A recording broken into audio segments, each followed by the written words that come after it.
Hello everyone. मैं आप लोगों को इलेक्ट्रिकल सॉल्यूशन एंड सेफ्टी के इस चैनल पे स्वागत करता हूं। मैं आज एक बहुत ही अच्छे वीडियो के साथ आया हूं जिसका नाम है बेसिक ऑफ इलेक्ट्रिकल, जिसमें करंट, वोल्टेज एंड रेसिस्टेंस को बहुत ही सरल भाषा में उदाहरण के साथ समझाया गया है। सबसे पहले करंट, वोल्टेज और रेसिस्टेंस को समझने से पहले हम इलेक्ट्रिसिटी की बात कर लें। हमारे घर में पावर प्लांट से आता है जो करंट एंड वोल्टेज के फॉर्म में रहता है। आम भाषा में इसको हम इलेक्ट्रिसिटी बोलते हैं। ओवरऑल इलेक्ट्रिसिटी में इलेक्ट्रॉन्स का रोल बहुत इंपॉर्टेंट रहता है। जब वोल्टेज के कारण करंट किसी डिवाइस में इलेक्ट्रिकल एनर्जी से किसी दूसरे फॉर्म जैसे हीट, कूलिंग और विंड में मिलता है तो इनफैक्ट इसको हम इलेक्ट्रिसिटी बोलते हैं। इलेक्ट्रिसिटी में सब कुछ इमेजिनरी होता है जो हम लोगों को दिखाई नहीं देता है, जैसे current, voltage, power and frequency. जब हमारे घर में बल्ब जलता है तो हमें फीलिंग होती है कि इलेक्ट्रिसिटी आ गया है। अभी करंट की बात करते हैं। Current, electrical current is a flow of electrons through a conductor. मतलब एक कंडक्टर में जब कोई इलेक्ट्रॉन्स पर सेकंड फ्लो करता है तो हम उसको करंट बोलते हैं। तो करंट जो कंडक्टर से फ्लो होता है वो कंडक्टर है क्या? कंडक्टर बेसिकली जिसमें इलेक्ट्रॉन्स प्रेजेंस हो। इलेक्ट्रॉन्स किस कंडक्टर में प्रेजेंट रहता है? जैसे कॉपर हो गया, सिल्वर हो गया, ब्रास हो गया, एल्युमिनियम हो गया, इसमें सारे में इलेक्ट्रॉन्स रहते हैं। और ये 1 कूलम पर second is called current. It is measure in ampere, जिसको हम नॉर्मली ए से उसको इंडिकेट करते हैं। जैसे एम्पियर अगर बोलना रहा है तो 2 एम्पियर, 3 एम्पियर, 4 एम्पियर, 5 एम्पियर, ए 5A, 4A, 6A, 7A, इस तरह से हम उसको बोलते हैं। 1 एम्पियर इजकल टू 6.28 इंटू 10 के पावर 18 इलेक्ट्रॉन पर सेकेंड। मतलब ये हो गया जो 1 सेकेंड में जो उस कंडक्टर में जो इलेक्ट्रॉन्स फ्लो होता है वो 6.28 इंटू 10 के पावर 18 होता है। अभी थोड़ा सा और करंट के बारे में अगर मैं बात करूंगा तो एक अगर बैटरी के अंदर एक बल्ब अगर जलता है तो करंट और इलेक्ट्रॉन्स की डायरेक्शन दोनों अलग अलग होती है। जब इलेक्ट्रॉन्स नेगेटिव से पॉजिटिव की तरफ फ्लो होता है वहीं करंट पॉजिटिव से नेगेटिव, तभी जाके बल्ब जलती है। अगर वाटर से थोड़ा कंपेयर करें करंट को तो high current and the low current का डिफिनीशन नंबर ऑफ इलेक्ट्रॉन से ही जुड़ा हुआ है। High amount of the water means उसमें करंट की मात्रा ज़्यादा है और लो अमाउंट ऑफ द वाटर में कम, जो इलेक्ट्रॉन्स की संख्या को दर्शाता है। वोल्टेज के बारे में समझें। जो वोल्टेज हम लोग बोलते हैं वो पोटेंशियल डिफरेंस होता है। पोटेंशियल डिफरेंस मतलब दो टर्मिनल के बीच का जो वोल्टेज आएगा उसका जो डिफरेंस आएगा from higher to the lower voltage, that is equal to voltage. तो voltage is nothing but a pressure that push the electrons through a conductor. तो वही कंडक्टर की बात करते हैं जिसमें इलेक्ट्रॉन्स हो और उस इलेक्ट्रॉन्स को धक्का देने के लिए जो मुझे लगता है उसको हम वोल्टेज बोलते हैं। तो वोल्टेज का काम is equal to the work done पर यूनिट ऑफ चार्ज। और इस वोल्टेज को हम टेंशन भी बोलते हैं। जैसे हम लोग हाई टेंशन बोलते हैं, लो टेंशन बोलते हैं। This is nothing but a voltage. तो टेंशन एक्चुअली फ्रेंच वर्ड है जो इलेक्ट्रॉन्स को बेसिकली एक जगह से दूसरी जगह मूवमेंट देने के लिए एक प्रेशर का काम करता है। जब भी हम what does voltage mean? Voltage is a force that push the electricity through a wire. एक इलेक्ट्रिसिटी को धक्का देने के लिए जो फोर्स लगता है उसको हम वोल्टेज बोलते हैं। अब इस एग्जांपल में हम बात कर लें। एक वाटर टैंक है और एक स्टॉपर है। ये सिंपली एक वाटर टैंक है। इस स्टॉपर को थोड़ा सा मैंने खोल दिया सेकेंड इमेज में तो वाटर का flow from stopper to the next point जाता है। तो ये जो डिफरेंस ऑफ द वोल्टेज है, क्योंकि स्टॉपर के पास जो है ना हाई प्रेशर है और वहाँ आगे चल के वो लो प्रेशर, तो दैट मीन्स कि पोटेंशियल डिफरेंस है वहाँ पे। तो ये हो गया वोल्टेज। उसी को अगर नॉर्मल करंट बात कर रहे हैं, नॉर्मल करंट मतलब नॉर्मल वोल्टेज की बात करते हैं। तो जितना हमको वोल्टेज चाहिए, समझो हमको 240 वोल्ट चाहिए या 415 वोल्ट चाहिए इन 3 फेज में, तो उसी हिसाब से उस स्टॉपर को हम खोलेंगे और उस हिसाब से हमको सिस्टम में वोल्टेज मिलेगा। ज़्यादा वोल्टेज बिल्कुल ख़तरनाक है, कम वोल्टेज से भी हमको सिस्टम नहीं चलेगा। तो ये जो ज़्यादा वोल्टेज आएगा तो ये काफ़ी अमाउंट में आपको उस स्टॉपर से, उस नल से वाटर जो है ना फ्लो होगा और इमिडिएटली वो डिस्चार्ज हो जाएगा। इम्पल्स भी एक वोल्टेज का पार्ट है। जो इम्पल्स बोलते हैं, जो ऊपर से अगर टैंक के ऊपर से अगर पानी चला गया, नॉट नल से, टैंक के ऊपर से पानी चला गया तो वो होता है इम्पल्स वोल्टेज। अगर हम हाई वोल्टेज या लो वोल्टेज की अगर बात करेंगे तो बिल्कुल क्लियर है, इस टैंक में अगर पानी भरा हुआ है तो that is called high voltage, अगर पानी कम है तो this is a low voltage.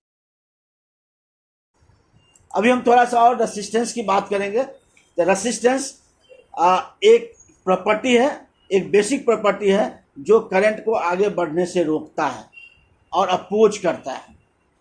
बहुत सिंपल मैं बोलूं, अगर ये इस वाटर में इसमें फ्लो हो रहा है, पाइप में अगर वाटर फ्लो हो रहा है तो ये जो ऊपर वाले जो फिगर हैं दैट इज लेस रेसिस्टेंस,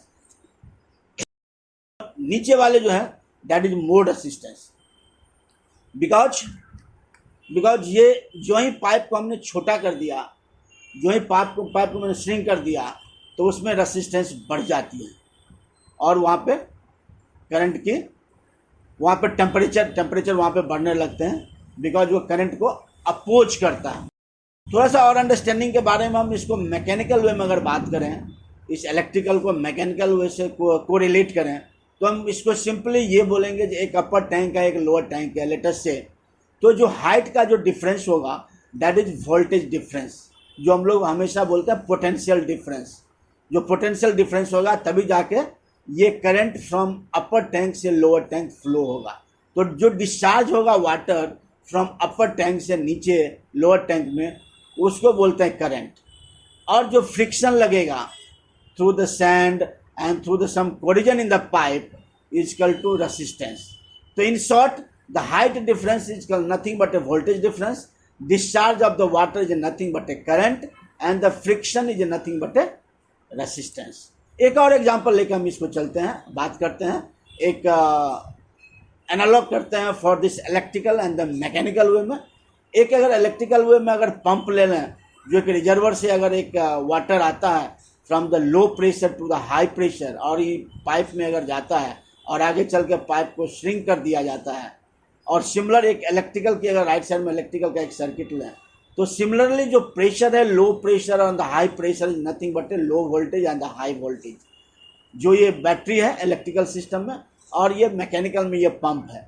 अगर मैं करंट की बात करूँगा तो करंट स्टेट आपके जो यहाँ पे फोर्स लगते हैं, ये वायर में रेड कलर का जो वायर है that is nothing but A current.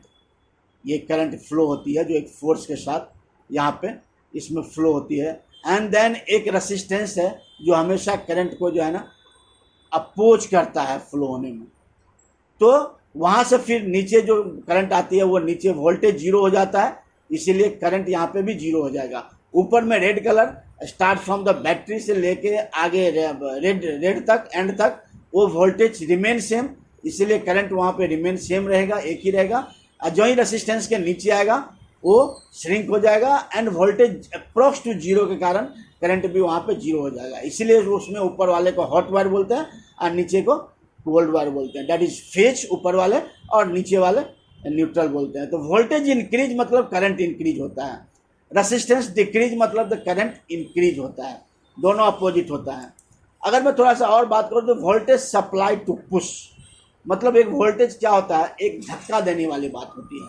Resistance उसको अपोज द पुश, जो पुश करता है उसको अपोज करने वाला चीज़ जो है ना वो रेसिस्टेंस होता है। और फाइनली क्या देता है, मुझे करंट निकलता है उससे। मतलब करंट अगर निकालने के लिए मुझे वोल्टेज को जानना बहुत ज़रूरी है और उसमें जो रेसिस्टेंस है वो जानना ज़रूरी है। तो वोल्टेज एंड द रेसिस्टेंस हमको अगर मिल जाएगा तो करंट इजकल टू क्या होता है, वोल्टेज अपॉन रेसिस्टेंस। हमको किस सिस्टम में कितना करंट देने का है नेचुरली वो अपना निकल जाएगा। इसीलिए जो धक्का देने वाली बात होती है वो वोल्टेज होता है, जो बांध के रखने वाला चीज़ होती है, जो प्रेशर से उसको बांध के चीज़ ने उसको हमको वोल्टेज को आगे नहीं लेके जाने का है, करंट को आगे नहीं लेके जाने का है, लेकिन वोल्टेज वहाँ पुश कर रहा है। तो अल्टीमेटली जो रिजल्ट आता है वो करंट का आता है। तो वो उसको हम लोग ओम्स लॉ बोलते हैं। फाइनली इस वीडियो का अगर समरी मैं करूं, the current is a flow of electric from one place to the another place. एक पॉइंट है, the flow of the current potential difference are required. जब ये करंट को फ्लो कराने का है किस सिस्टम से, तो पोटेंशियल डिफरेंस जो हम हाइट डिफरेंस बोल रहे थे, that must be required. Charge flow through a circuit, voltage is place across it, electrons moving through a materials wire like water flow जो पंप में होती है, जो किसी पाइप में होती है जो water flow, that is similar to the electrons moving through the material in wire materials. The current is nothing, that is flow of water into the pipe. The current is equal to charge per unit time, जिसको ampere में बोलते हैं, ए से लिखते हैं. And the resistance and the voltage determine current in a circuit. मतलब किसी circuit में कितना करंट होगा, that determined by this current, by this voltage and the resistance. अगर मैं दूसरे वोल्टेज की बात करूंगा, the charge flow from higher voltage to the lower voltage. Second, a voltage difference must be present. No charge will flow if the potential difference is zero. If the height difference and potential difference is zero, there is no any current in the circuit. Voltage is nothing but a pressure similar to the water in a pipe. Yes, maintained for the continuous flow by power supply sources or water from the pumping device. The voltage is work done per unit charge, जिसको volt बोलते हैं, और we से उसको indicate किया जाता है. तो इस नीचे वाले में pressure is equivalent to the volt in the electrical circuit. The third one is resistance, oppose the flow of electrons, measure in ohms. Resistance of the conductor is defined as the ratio of the potential difference across the conductor flowing through it, that is R is equal to V upon I. Unit is always ohm. It is nothing but friction oppose same as the water, depend on the length and the diameter of the conductor. Next video का जो topic होगा वो power and power factor के बारे में समझाया जाएगा, जो बेस्ट एग्जांपल के साथ इसको मैकेनिकल वे में कोरिलेट करेंगे.